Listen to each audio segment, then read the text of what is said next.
มึงเวลาไปบิณฑบาตบางทีเขาก็ว่าเราจะไปช่วยทำไมหลวงพ่อไอ้คนนู้นปล่อยให้มันตายให้หมดดีแล้ว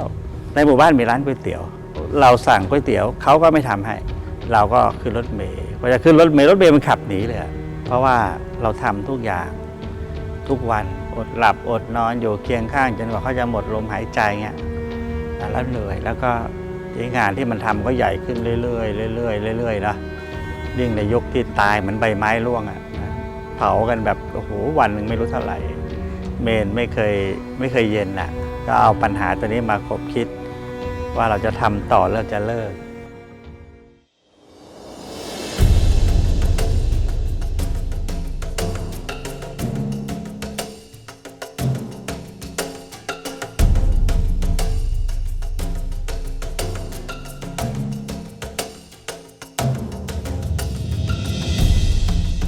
ข่าวออกมาเรื่องเกี่ยวกับอาพาธสุขภาพพระคุณเจ้าเป็นยังไงบ้างครับ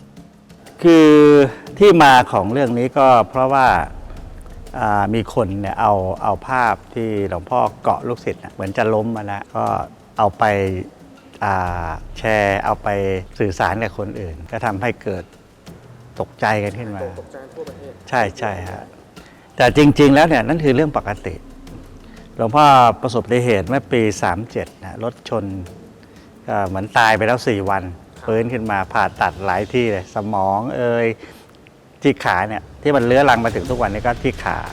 เพราะต้องดามเหล็กเดินกระเพกมาตลอด20 กว่าปีพอเราเดินมากๆปุ๊บมันเกิดอาการอ่อนล้าอ่อนแรงขึ้นมามันจะเป็นตะคริวหลวงพ่อเวลาเดิน 5-6 ชั่วโมงก็จะเริ่มล้าที่ขาเพราะที่เวลาขามันอ่อนแรงเนี่ยมันบอกไม่ได้นะจังหวะของคนเนี่ยก็เลยกลายเป็นเรื่องข่าวขึ้นมาแต่จริงๆแล้วไม่ได้ป่วยรุนแรงแต่เป็นภาวะปกติที่เวลาเดินมากๆแล้วก็จะอ่อนแรงที่ขาโรคภัยอย่างอื่นมีไหมครับไม่มีฮะเบาหวานความดันอะไรไหมพอมีน้ำตาลสูงนิดหน่อยแต่ว่าหมอก็ควบคุมเรื่องอาหารให้หลีกเลี่ยงพวกของหวานของมันขาหมูนี่ไม่ฉันเลยนะทั้งที่มีถวายทุกวันแต่ก็ไม่ฉันนะเพราะฉะนั้นบอกคนถวายไก่ๆว่าขาหมูช่วยรักษาชีวิตหลวงพ่อหน่อยเอาพวกน้ำพริกผักปลาอย่างเงี้ยนะเป็นที่ตั้งแต่อย่างว่าหลายคนก็อยากให้เราทานอาหารดีๆเนาะฉันดีๆเขานึกว่ามันจะได้บุญเยอะขึ้นนะ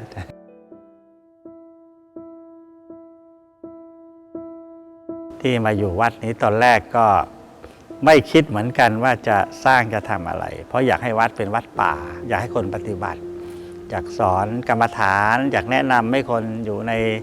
ศีลในธรรมอะไรประมาณนี้นะแล้วก็ไม่ได้ต้องการสร้างให้วัดเป็นแบบวัดทางวัตถุนะวัตถุนิยมปลุกเสกอะไรไม่เอาพอมาช่วงปี2534-35เนี่ยตอนนั้นประเทศไทยเราเพิ่งผ่านวิกฤต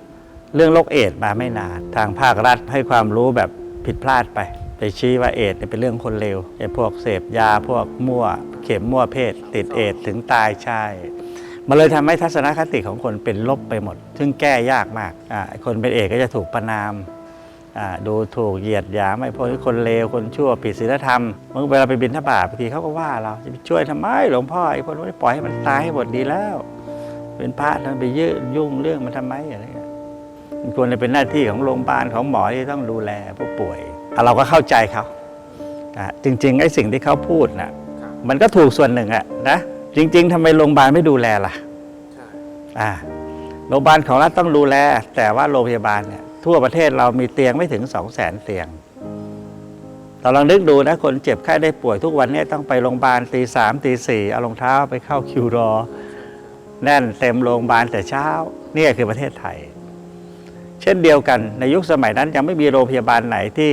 พร้อมที่จะดูแลผู้ป่วยโรคเอดส์เป็นจำนวนมากดังนั้นเนี่ยจึงทำให้เกิดปรากฏการณ์วัดพระน้ำพุขึ้นมาในปี 2535แล้วพ่อก็ตัดสินใจเปิดวัดรับผู้ป่วย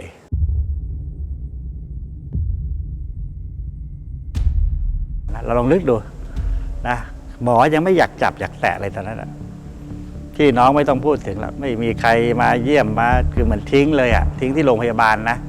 คือหมอเขาไม่ต้องการให้ผู้ป่วยนอนอยู่โรงพยาบาลนานๆเพราะ1รักษายังไงมันก็ไม่หายโรคเอดส์ วัดหมอเขาก็เหมือนกับเอายากลับไปกินบ้านอะไรประมาณนั้นถ้าพูดภาษาเราเลย กลับไปตายที่บ้านเถอะนะหลวงพ่อก็รับมาดูแลที่วัด ทำตั้งแต่อาบน้ำ ทำทุกอย่างแล้วเช็ดตัวทำแผลทายาฉีดยาผ่าตัดเล็กๆก็ทำ ไม่รังเกียจเลยครับหลวงพ่อ มันมีสิ่งหนึ่งที่ทำให้เราหลุดพ้นจากความรังเกียจก็คือความสงสารเราความสงสารความเห็นอกเห็นใจเขาเนี่ยนะไม่ใช่หลวงพ่อไม่รู้นะแต่หลวงพ่อไม่กลัวท่านเองนะไม่กลัว เพราะอะไรเพราะหลวงพ่อเชื่อว่าถ้าเราจะเป็นอะไรสักอย่างนึงนะมันเป็นเรื่องของกรรมของเราเองเพราะหลวงพ่อเวลาดูแลเวลาอยู่ใกล้เขาเราจะลืมทุกอย่างใส่ใจอยู่อย่างเดียวทำยังไงถึงเขาจะทำให้เขาพ้นจากความทุกข์ทำอะไรอย่างใดอย่างหนึ่งด้วยความเชื่อความคิดของตัวเองทั้งที่ตัวเองไม่ใช่หมอนะโอ้โหไอ้นี่มันปวดนะอย่างสมมติว่ามีผู้ป่วยคนหนึ่งที่คอเนี่ยมันบวมขึ้นมาเท่าลูกมะนาวเงี้ยเราก็รู้แล้วในนั้นมันต้องมีหนองแน่เลยหลวงพ่อก็ใช้เข็มใหญ่ๆเนี่ยเจาะเข้าไปเลยแล้วก็ดูดเอาหนองออกมาโอ้โหหนองเป็นแก้วเลยเนี่ยทั้งที่เราเกิดมาไม่เคยทำ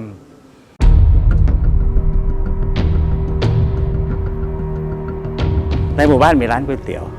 หลวงพ่อก็พาผู้ป่วยให้เขาทานก๋วยเตี๋ยวก่อนจะเข้าไปในเมืองกัน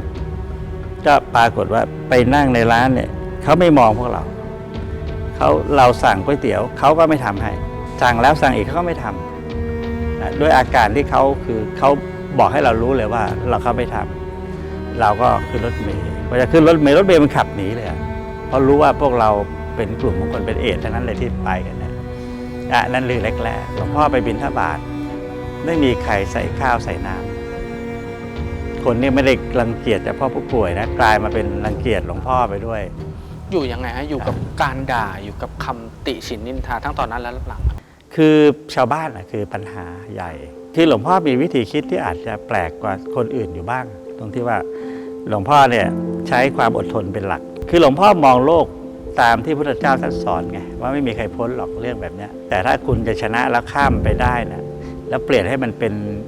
บารมีเป็นบุญกุศลนะก็ต้องใช้ความอดทนนะแต่ที่สุดชาวบ้านทุกหมู่บ้านรอบเราก็รักเราด้วยนี่แหละเขาด้วยธรรมะที่พระพุทธองค์ท่านสอนเราเนี่ยขันติแล้วก็เมตตานะขันติกับเมตตาอดทนอดกั้นแล้วก็มีเมตตาปรารถนาดีกับเขาชาวบ้านเนี่ยรัก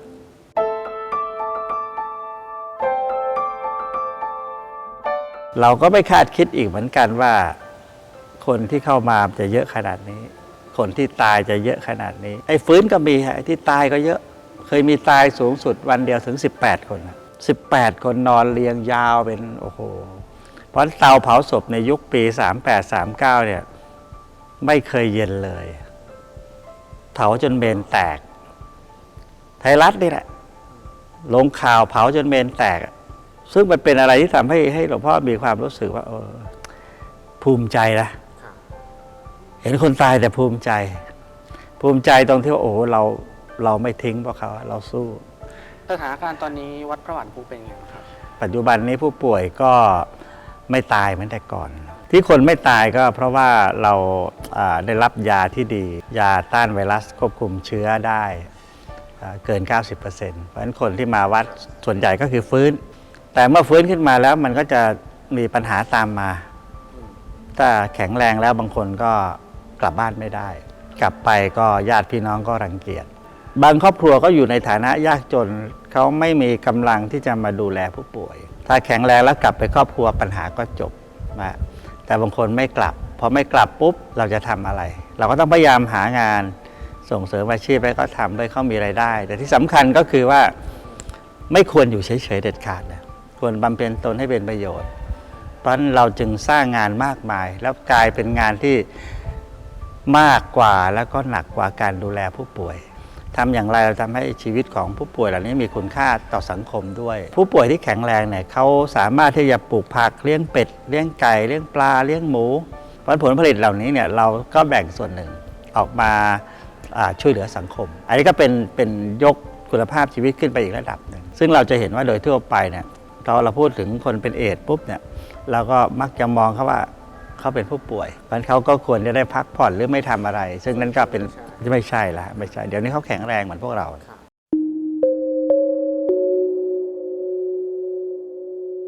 อะไรยากที่สุดล่ะลูก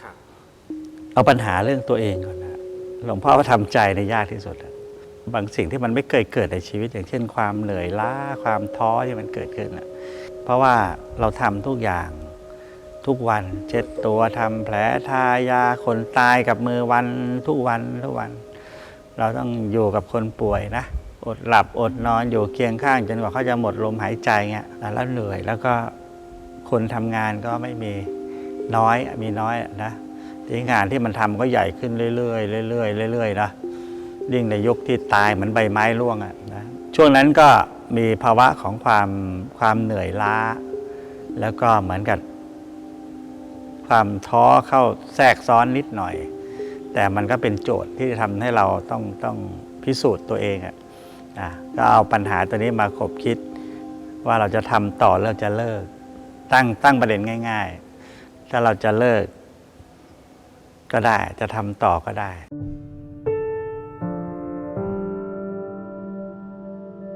ใช่คิดว่าจะเลิกแต่ก่อนที่จะเลิกเนี่ยก็ถามว่าถ้าเป็นพุทธเจ้าท่านจะเลิกไหมมันก็ได้คำตอบขึ้นมาทันทีเลยพุทธองค์เนี่ยบำเพ็ญเพียรมาไม่รู้กี่ภพกี่ชาติกว่าบารมีท่านจะเต็มเพราะเรื่องแค่นี้นะถ้าเราทำไม่ได้เนี่ยเราจะไปพระนิพพานเนี่ยเป็นไปไม่ได้หรอกสิ่งเหล่านี้คือบททดสอบคือบทเรียนแบบฝึกหัดและบททดสอบชีวิตของเราที่จะทำให้เรามีบารมีในแต่ละเรื่องเนี่ยนะมากขึ้นหรือเต็มก็แล้วแต่ซึ่งมันเป็นพระปัจจัยที่สำคัญที่สุดที่ทำให้เราพ้นจากการเวียนว่ายตายเกิดอันนี้คือทำให้เราได้มองเห็นธรรมะตอนนั้นเลยเพราะต่อจากนั้นมาหลวงพ่อก็ทำงานอย่างมีความสุขด้วยการรู้ว่าทำทุกอย่างก็เพื่อที่จะเป็นการบำเพ็ญบารมีบางทีก็กลายเป็นบททดสอบเหมือนอย่างคนจะตายกับมือเราเนี่ยคนทั่วไปเนี่ยใครบ้างที่จะทำให้คนตายสงบได้แล้วขณะที่คนตายต่อหน้าต่อตาเราไม่เศร้าอ่ะแต่เรากลับยิ้มให้เขาให้กำลังใจเขามันไม่ใช่เรื่องง่ายนะแล้วไม่ใช่เรื่องที่คนทั่วไปจะทำได้เวลาใครจะตายแล้วเราอยู่ใกล้ๆเราไปร้องห่มร้องไห้เศร้าโศกเสียใจอะไรอาวรณ์ถามว่าคนตายเขามีความสุขไหมหลวงพ่อจึงคิดได้ไงเนาะใครจะตายเนี่ยเขาต้องการอะไรเขาต้องการกำลังใจใช่ไหมต้องการเพื่อนที่อยู่เคียงข้างนั่นแหละต้องการความมีสติที่สมบูรณ์พร้อมที่จะทำให้เขาไปสู่สุคตินี่แหละต้องการบุญกุศลที่จะไปเป็นพระปัจจัยเกื้อกูลต่อภพชาติหน้าของเขาอันนี้คือสิ่งที่ถูกที่เราควรทำนั่นแหละคือสิ่งที่หลวงพ่อคิดว่าเราจะต้องทำแบบนี้ไม่ใช่ร้องห่มร้องไห้ถามตรงๆครับพระคุณเจ้าเคยคิดไหมครับว่าวันที่เราไม่อยู่ใครจะทำต่อทำมากมายขนาดนี้เป็นจุดศูนย์รวมเคยคิดแต่มันก็เป็นอีกหนึ่งบทเรียนไงลูกว่าชีวิตเราเกิดมาแล้วเนี่ยเราไม่ได้มีหน้าที่เป็นผู้กำหนดว่าใครจะมาทำอะไรต่อจากเรามีหน้าที่ทำตนให้ดีที่สุดในแต่ละขณะอาจจะบอกได้ว่าลิขิตของสวรรค์มายังไงก็ต้องไปอย่างนั้นเราไม่ต้องไปกังวลว่าใครจะมาใครจะไปแต่ต้องถามตลอดเวลาว่าเราทำดีที่สุดหรือยังถ้าดีที่สุดแล้วไม่ต้องไปกังวลอะไร